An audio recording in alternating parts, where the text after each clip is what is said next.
In this video, I will tell you about dimension style, override and compare.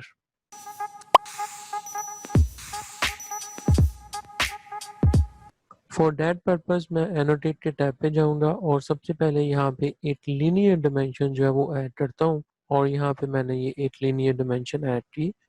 Next अगर मुझे अपनी इस dimension value के अंदर या dimension की कोई भी अदर प्रॉपर्टीज के अंदर माइनर सा चेंज करना है तो मुझे अपनी डिमेंशन स्टाइल को मॉडिफाई करने की ज़रूरत नहीं है, मैं उसको ओवरराइड कर सकता हूँ। फॉर दैट पर्पस मैं मैनेज डिमेंशन स्टाइल पे क्लिक करूँगा और मेरे सामने ये एजमे वाई 14.5 का जो स्टाइल है मुझे इसके अंदर ओवरराइड करना है, तो मैं इस ओवरराइड के बटन पे क्लिक करूँगा तो मेरे सामने डायलॉग बॉक्स ओपन हो जाएगा।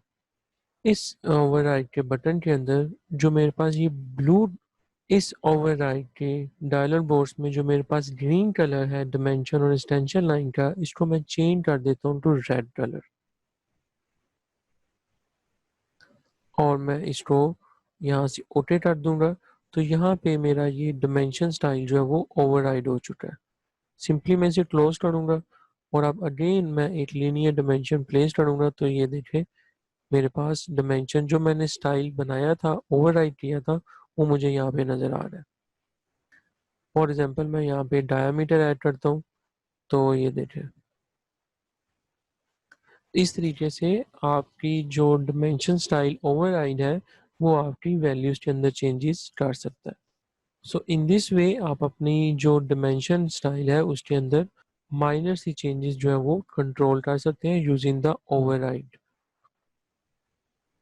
मैनेज डिमेंशन स्टाइल पे अगेन जाऊंगा और यहाँ पे मेरे पास ये स्टाइल ओवरराइड जो है वो आ रहा है। अगर मैं इसे राइट क्लिक करूंगा तो मैं इसे रीनेम कर सकता हूँ, डिलीट कर सकता हूँ और इसको मैं सेव टू करंट स्टाइल भी कर सकता हूँ। अगर मैं सेव टू करंट स्टाइल करूंगा तो यही जो मैंने ओवरराइड के अंदर चेंजेस की थी वो मेरी करंट स्टाइल के अंदर चेंज हो जाएंगी। फिलहाल मैं इसे रीनेम कर देता हूँ और मैं इसे यहाँ पे स्टाइल -1 के नाम से रीनेम कर देता हूँ। तो यहाँ पे ये मेरा स्टाइल -1 के नाम से स्टाइल जो है वो मेरा रीनेम हो चुका है और मैं अब इसको फर्दर अगर ओवरराइड करना चाहूँ तो मैं ओवरराइड अगेन कर सकता हूँ। मोस्ट इम्पोर्टेंटली अगर मैं इसको ओवरराइड को रीनेम नहीं करूँगा तो वो फिर मेरा नेक्स्ट ओवरराइड के ऊपर प्रीवियस वाला ओवरराइड डिलीट हो जाएगा, क्योंकि मुझे ये चाहिए था इसीलिए मैंने इसको सेव कर दिया एज स्टाइल-1। मैं इस एजमेट स्टाइल को अगेन ओवरराइड करूँगा और दिस टाइम मैं यहाँ पे जो मेरा टेक्स्ट है जो स्टैंडर्ड स्टाइल में है इसको चेंज करूँगा और यहाँ पे मैं एक न्यू स्टाइल बनाता हूँ माई टेक्स्ट स्टाइल के नेम से और यहाँ पे फ़ॉन्ट स्टाइल जो है वो मैं एरियल सेलेक्ट कर लेता हूँ। रेस्ट ऑप्शन मैं एज इट इज़ रहने दूंगा और इसे अप्लाई करके क्लोज कर दूंगा और ये स्टाइल मेरा यहाँ से अब माई टेक्स्ट स्टाइल सेलेक्ट हो चुका है और जो टेक्स्ट कलर है इसको मैं यहाँ पे ब्लू कर दूंगा और इसके साथ साथ जो मेरे लाइंस के कलर हैं इनको मैं यहाँ पे अगेन बाय ब्लॉक कर दूंगा, ओके कर दूंगा और ये मेरा ओवरराइड स्टाइल आ चुका है। इसे मैं क्लोज करूंगा और अब मैं यहाँ पे अगेन रेडियस की वैल्यू पहले ऐड कर लेता हूँ और देन मैं यहाँ पे लीनियर डिमेंशन ऐड कर लेता हूँ। सो इन दिस वे आप अपने स्टाइल्स को more than one time override कर सकते हैं।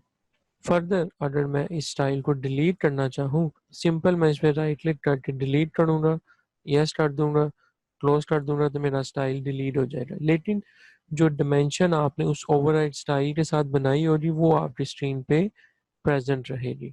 मोर ओवर अगर आप इन स्टाइल की वैल्यूज़ को अपडेट करना चाहें तो सिंपल आप अपने इस डिमेंशन पे सेलेक्ट करें और राइट क्लिक करें और यहाँ पे रिमूव स्टाइल ओवरराइड्स पे क्लिक करेंगे तो आपकी जो एजमेट स्टाइल की आपकी प्रॉपर्टीज थी वो सारी की सारी आपकी इस डिमेंशन के ऊपर अप्लाई हो जाएगी। और अगर आप इसको राइट क्लिक किए बगैर इस अपडेट के बटन पे भी क्लिक करेंगे और अपनी इस डिमेंशन को सिलेक्ट करके एंटर प्रेस करेंगे तब भी वो डिमेंशन आपकी अपडेट होती है। तो दोनों मेथड हमारे पास अवेलेबल हैं।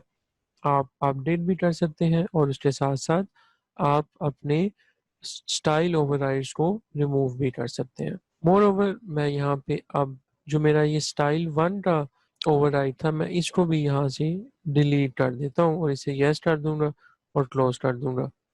देन मैं अपनी इस डिमेंशन को भी राइट क्लिक करूंगा और रिमूव स्टाइल ओवरराइड करूंगा, तो मेरी ये डिमेंशन भी अपडेट हो जाएगी।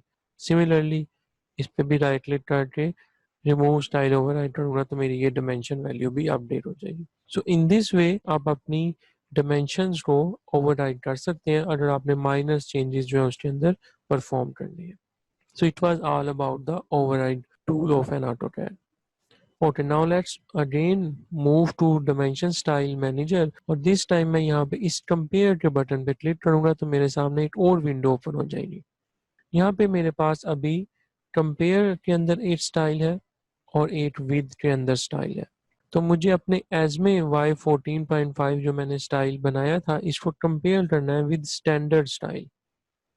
तो यहाँ पे आप देखें मेरे पास 20 डिफरेंसेस फाउंड हुए हैं विद एजमे एंड स्टैंडर्ड स्टाइल। मैं इस विंडो को थोड़ा सा एडजस्ट कर लेता हूँ और यहाँ पे अब आप देखें दोनों स्टाइल में जो डिफरेंस है वो आपको इस टेबल के थ्रू शो हो रहे हैं। मोर ओवर अगर आप इस बटन पे क्लिक करते हैं तो आप इस सब डिफरेंसेस को कॉपी कर लेंगे और आप इनको फिर किसी अदर वर्ड प्रोसेसर या एक्सेल के अंदर पेस्ट भी कर सकते हैं अगर आपने फ्यूचर यूज के लिए इनको सेव करना है। मैं सिंपली इसको क्लोज कर देता हूँ और इस स्टाइल मैनेजर को भी क्लोज कर दूंगा। So it was all about dimension styles override and compare tools of an AutoCAD.